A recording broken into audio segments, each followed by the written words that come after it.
বাংলাদেশ জামাত ইসলামী হালিশহর থানা সম্মানিত সহকারী সেক্রেটারি জনাব ইঞ্জিনিয়ার মঞ্জুরুল হক ভাইকে শুভেচ্ছা বক্তব্য রাখছেন জনাব ইঞ্জিনিয়ার মঞ্জুরুল হক। আসসালামু আলাইকুম রহমতুল্লাহ। সম্মানিত ভাইয়েরা, আজকের এই স্বাধীনতা দিবসের প্রোগ্রামে সম্মানিত প্রধান অতিথি, নগর জামাতের সাংগঠনিক সম্পাদক, আসনের সম্মানিত সাবেক প্রার্থী আমাদের হেলালি ভাই উপস্থিত, থানার সম্মানিত আমির, বিভিন্ন পর্যায়ে দায়িত্বশীল ভাইরা, আলহামদুলিল্লাহ আমরা ওপেন সমাবেশ সমাবেশ করতে পেরেছি জন্য সুক্রিয়া জানাই। আলহামদুলিল্লাহ কথা বলবো আমাদের মেহমান বৃন্দরা। স্বাধীনতা দিবসের যে সূত্র যদি বলি একটি, যে জুলুমের বিরুদ্ধে মুসলিমরা আন্দোলন করেছে, কিন্তু আজ পর্যন্ত সে মুসলিমদের স্বাধীনতা এখন পর্যন্ত বাংলাদেশে প্রতিষ্ঠিত হয়নি।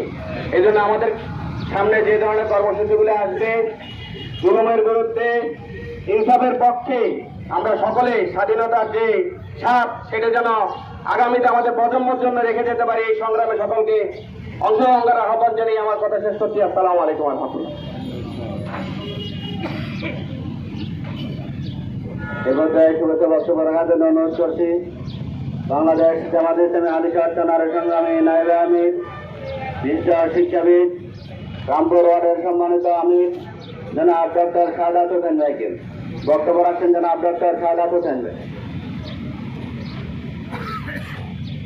স্বাধীনতা দিবস ও জাতীয় দিবস উপলক্ষে আয়োজিত আজকের এই সুন্দর প্রোগ্রামে সম্মানিত প্রধান অতিথি, বিশিষ্ট রাজনীতিবিদ, সাবেক কাউন্সিলর,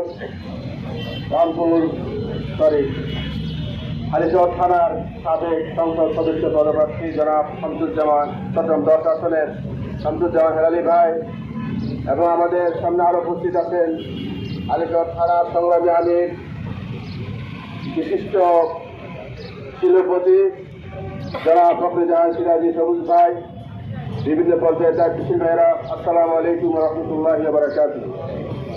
আমরা মহান আল্লাহ দরবারে শুকরিয়া আদায় করছি। 54 বছর পরে আজ ওপেন ফিল্ডে আমরা স্বাধীনতা দিবস উদযাপন করতে পারছি, আলহামদুলিল্লাহ। 1971 সালের এই দিনে 25শে মার্চ কালো রাত্রিতে পাক হানাদার বাহিনী বাঙালির উপর ঝাঁপিয়ে পড়ে। অনেক আমাদের মা বোন, লক্ষ লক্ষ মানুষ শহীদ হয়, মা বোনের ইজ্জত নষ্ট হয়। কিন্তু আমরা যে স্বাধীনতার জন্য আমরা আন্দোলন করেছি, সেই স্বাধীনতা এখনো পাইনি। তখনও যেভাবে ধর্ষিত হয়েছিল, এখনো এই স্বাধীনতার 54 বছর পরেও আমাদের মা বোনরা ধর্ষিত হচ্ছে, কিন্তু এগুলোর কোনো সুষ্ঠু বিচার হচ্ছে না।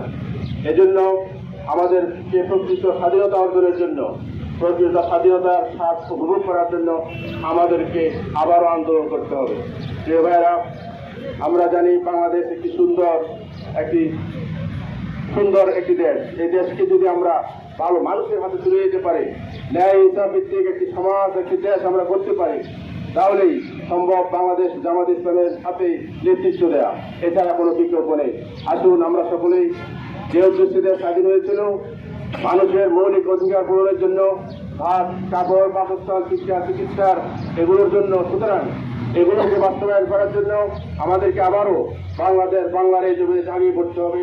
আমরা যদি আমাদের স্বাধীনতার অর্জন পর্যালোচনা করি, আমরা দেখতে পাবো আমরা অনেক কিছু অর্জন করেছি। বিশেষ করে আমরা চোরের খনি অর্জন করেছি, ঠিক কিনা? আমরা বেশি লুটেরাদের খনি। এদেশের নারীদেরকে 71 সালে পশ্চিমারা দর্শন করেছিল, দেশ স্বাধীন হওয়ার পর থেকে আওয়ামী আইনারা দেশ থেকে দর্শন করেছে। দেশ স্বাধীন হওয়ার পর থেকে, এই গত নির্বাচনের পর থেকে জাতীয় দলে আইনারা নারীদেরকে দর্শন করেছে। এইভাবে সারা দেশে খুনের রাজত্ব কায়েম হয়েছে। তাই আমরা স্বাধীনতার 55 বছর পদার্পণ করার মধ্য দিয়ে দেশ থেকে প্রকৃত স্বাধীনতার সুখ দিতে হলে, স্বাধীনতার প্রাপ্য দিতে হলে, এদেশের জন্য সৎ যোগ্য নেতৃত্বের কোনো বিকল্প নেই। আসুন লুটেরা রাজনৈতিক নেতৃত্বকে প্রত্যাখ্যান করে, দুষ্ট হায়না নেতৃত্বকে প্রত্যাখ্যান করে, তদস্থলে সৎ নেতৃত্ব প্রতিষ্ঠার কোনো বিকল্প নেই। বিদায় সৎ নেতৃত্ব প্রতিষ্ঠার জন্য আমরা কাজ করে যাবো ইনশাআল্লাহ। আমাদের সকল নির্বাচনে, জাতীয় স্থানীয় সকল নির্বাচনে আমরা সৎ নেতৃত্ব প্রতিষ্ঠার মধ্য দিয়ে স্বাধীনতার সুফল গণমানুষের ঘরে ঘরে পৌঁছে দেওয়ার জন্য জামাতে ইসলামী কাজ করছে, করে যাবে ইনশাআল্লাহ। তার ওই ধারাবাহিকতায় আজকে আমাদের এই স্বাধীনতা দিবসের র্যালি পূর্ব সমাবেশে এ পর্যায়ে প্রধান অতিথির বক্তব্য রাখার জন্য আল্লাহু আকবার। আসসালামু আলাইকুম ওয়া রাহমাতুল্লাহি ওয়া বারাকাতুহু। আলহামদুলিল্লাহি রাব্বিল আলামিন ওয়া সলাতু ওয়াস সালামু আলা আশরাফিল আমবিয়া ওয়াল মুরসালিন ওয়া আলিহি ওয়া আসহাবিহি আজমাইন। বাংলাদেশ জামাত ইসলামী হালিশহর থানা কর্তৃক আয়োজিত চট্টগ্রাম মহানগরী জামাতের সুর এবং কর্ম পরিষদের অন্যতম সদস্য বিশিষ্ট জননেতা জনাব ফখরুজ্জামান সিরাজি সবুজ ভাই, উপস্থিত সম্মানিত থানা নেতৃবৃন্দ, ওয়ার্ড নেতৃবৃন্দ এবং আজকের সম্মানিত উপস্থিতি, স্বাধীনতার ৫৫ বছরে আমরা পদার্পণ করেছি। ১৯৭১ সালের ২৫শে মার্চ আলোচনার টেবিল বাদ দিয়ে পশ্চিম পাকিস্তানের মোটা ব্রেনের মোটা বুদ্ধির লোকেরা শক্তি প্রয়োগ করে বাংলাদেশকে একটি গণহত্যার দেশে তারা পরিণত করেছে। আমাদের অদক্ষ মানুষদেরকে হত্যা করেছে, আমাদের এই দেশের উপর তারা জুলুমতন্ত্র কায়েম করেছে।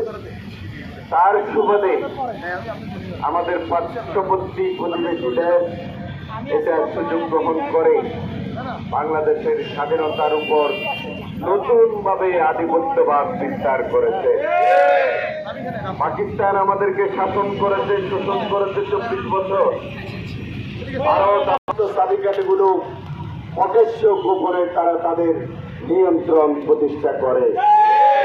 আমরা চাই আধিপত্যবাদ বিরোধী, আধিপত্যবাদ মুক্ত একটি বাংলাদেশ, যে বাংলাদেশ নিজের সিদ্ধান্ত নিজে নিবে, যে বাংলাদেশ নিজের ভাগ্য নিজে পরিবর্তন করবে, যে বাংলাদেশ নিজের মতো করে বাংলাদেশকে গঠন করবে।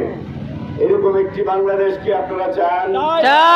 তাহলে আমাদেরকে আধিপত্যবাদের বিরুদ্ধে যে নিরন্তর সংগ্রাম লড়াই চলছে, যে আধিপত্যবাদ বিরোধী লড়াই করতে গিয়ে আমির জামাত প্রফেসর গোলাম আজম সাহেব জীবন দিয়েছেন, যে আধিপত্যবাদ বিরোধী কথা বলতে গিয়ে আমির জামাত মাওলানা মতিউর রহমান নিজামী রহমতুল্লাহ আলাইহি জীবন দিয়েছেন, জামাতের কেন্দ্রীয় নেতৃবৃন্দ জীবন দিয়েছেন, আল্লামা সাইদির মতো বিপ্লবী কোরআনের পাখিকে জীবন দিতে হয়েছে। একটি কারণ ছিল ভারতীয় আধিপত্য বিরোধী কথা বলার কারণে। আজকেও যারা ভারতের আধিপত্যবাদ বিরোধী কথা বলে তাদের জীবন হুমকির মুখে। আপনারা দেখবেন বাংলাদেশে অত্যন্ত দুর্ভাগ্যজনক ভাবে হলো সত্য, গত পরশুদিন আমরা দেখেছি নবীন একটি পাঞ্জাবির দোকান, সেই পাঞ্জাবির দোকানওয়ালা কম পয়সায় পাঞ্জাবি বিক্রি করার কারণে তাকে বাংলাদেশ চাপতে বাধ্য করা হয়েছে। আমরা কি এই স্বাধীনতা চেয়েছিলাম?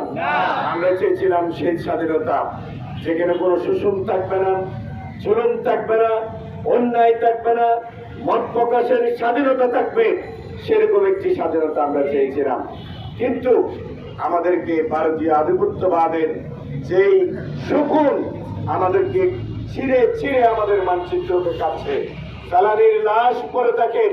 কোন সীমান্তে পৃথিবীতে গুলি করে মানুষ মারার মতো ঘটনা নেই, শুধুমাত্র বাংলাদেশের সীমান্তে গুলি করে আমাদের অজস্র শত শত হাজার হাজার ভাই বোনদেরকে হত্যা করা হচ্ছে।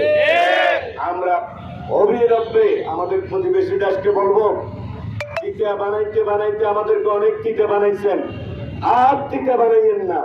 আপনাদের এখনো সময় আছে, আপনাদের বোধোদয় হোক, শুভবুদ্ধির উদয় হোক, বাংলাদেশের সীমান্তে আর একটি